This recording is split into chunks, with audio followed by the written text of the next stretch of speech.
ಅದೊಂದು ರಾಜ್ಯಕ್ಕೊಬ್ಬ ರಾಜ, ಯಥಾ ಪ್ರಕಾರ ರಾಜನಿಗೊಬ್ಬ ಮಂತ್ರಿ. ಆ ಮಂತ್ರಿಯದು ಎಲ್ಲವೂ ಚೆನ್ನಾಗಿದೆ, ಆದರೆ ಒಂದು ಅಭ್ಯಾಸ ಅವನಿಗೆ, ಏನೇ ನಡೆದರೂ ಒಳ್ಳೆಯದಾಯಿತು ಅಂತ ಹೇಳೋ ಅಭ್ಯಾಸ ಅವನಿಗೆ. ರಾಜನಿಗೆ ಕೇಳಿ ಸಾಕಾಗಿ ಹೋಗಿತ್ತು, ಒಳ್ಳೆಯದಾಗಲಿ ಕೆಟ್ಟದಾಗಲಿ ಆತನ ಬಾಯಲ್ಲಿ ಬರೋದು ಒಳ್ಳೆಯದಾಯಿತು ಅಂತಾನೆ. ಒಂದು ದಿವಸ ಅಂತೂ ಏನಾಯಿತು ಅಂದರೆ, ರಾಜನದೊಂದು ಬೆರಳು ಕತ್ತರಿಸಿ ಹೋಯಿತು. ಮಂತ್ರಿ ಆಗಲೂ ಕೂಡ ಒಳ್ಳೆಯದಾಯಿತು ಅಂತ ಹೇಳಿದಂತೆ. ಎಲ್ಲಿಂದ ಬಂತು ಸಿಟ್ಟು ರಾಜನಿಗೆ, ತಳ್ಳಿ ಇವನನ್ನು ಜೈಲಿಗೆ ಅಪ್ಪಣೆ ಮಾಡಿದ. ನಿಜಕ್ಕೂ ಅವನ ಮೇಲೆ ತುಂಬ ವಿಶ್ವಾಸ ಇತ್ತು, ಅವನ ಸೇವೆ ಬಗ್ಗೆ ಒಂದು ಸದ್ಭಾವನೆ ಇತ್ತು, ಇಲ್ಲಾಂದ್ರೆ ತರಣೆ ಕತ್ತರಿಸ್ಬಿಡ್ತಿದ್ದ ರಾಜ ಮಂತ್ರಿದನ್ನು. ಆದರೆ ಹಿಂದೆ ಮಾಡಿದ ಸೇವೆ ನೆನಪಿಸಿಕೊಂಡು ಜೈಲಿಗೆ ಹಾಕಿ ಅವನನ್ನು. ಸರಿ, ಮಂತ್ರಿ ಜೈಲಿಗೆ ಹೋದ.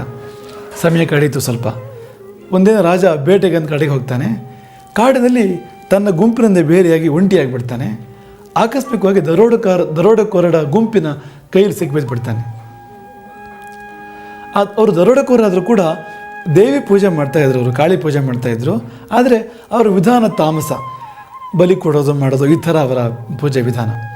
ಅವರು ನರಬಲಿಗಾಗಿ ಹುಡುಕಾಡ್ತಾಯಿದ್ರು. ಅವನ ರಾಜನಾಗಲಿ ರಂಕನಾಗಲಿ ಅವರಿಗೇನು, ಮನುಷ್ಯ ಬೇಕು. ರಾಜ ಸಿಕ್ಕಿದ, ಹಿಡ್ಕೊಂಡು ಹೋಗ್ತಾರೆ. ರಾಜ ತುಂಬ ದುಃಖ ಪಡ್ತಾನೆ, ಹೀಗಾಯ್ತಲ್ಲ ನನ್ನ ಬದುಕಿನ ಅಂತ್ಯ. ರಾಜನಿಗೆ ಸ್ನಾನ ಮಾಡಿಸ್ತಾರೆ ಅವರು, ಮತ್ತು ಕೆಂಪು ಹೂವಿಂದ ಅಲಂಕಾರ ಮಾಡ್ತಾರೆ. ಬಲಿಪೀಠದ ಮುಂದೆ ತಂದು ನಿಲ್ಲಿಸ್ತಾರೆ. ಮಾಂತ್ರಿಕ ರಾಜನನ್ನು ನೋಡ್ತಾನೆ. ಒಂದು ಪದ್ಧತಿ ಇದೆ, ಬಲಿ ಕೊಡೋಕ್ಕಿಂತ ಮುಂಚೆ ಆ ಬಲಿ ಕೊಡಬೇಕಾದ ವ್ಯಕ್ತಿಯನ್ನು ಕೂಲಂಕಷವಾಗಿ ನೋಡಬೇಕು ಅಂತ. ಯಾಕೆಂದರೆ ಊನ ಇದ್ದರೆ ಆತನ ಮೈಯಲ್ಲಿ ಬಲಿ ಕೊಡಬಾರ್ದು, ದೇವರಿಗೆ ಕೊಡೋದನ್ನು ಪೂರ್ಣವಾದನ್ನು ಕೊಡಬೇಕು, ಊನ ಇರೋದನ್ನು ಕೊಡಬಾರ್ದು.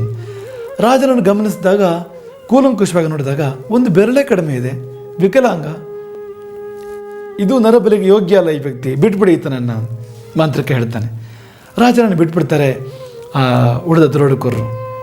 ಆಗ ರಾಜನಿಗೆ ಮಂತ್ರಿ ಮಾತು ನೆನಪಾಯಿತು. ಕೈ ಬೆರಳು ತುಂಡಾದಾಗ ಆತ ಒಳ್ಳೆಯದಾಯಿತು ಅಂತ ಹೇಳಿದ್ದ, ನಿಜಕ್ಕೂ ಒಳ್ಳೆಯದಾಯಿತು.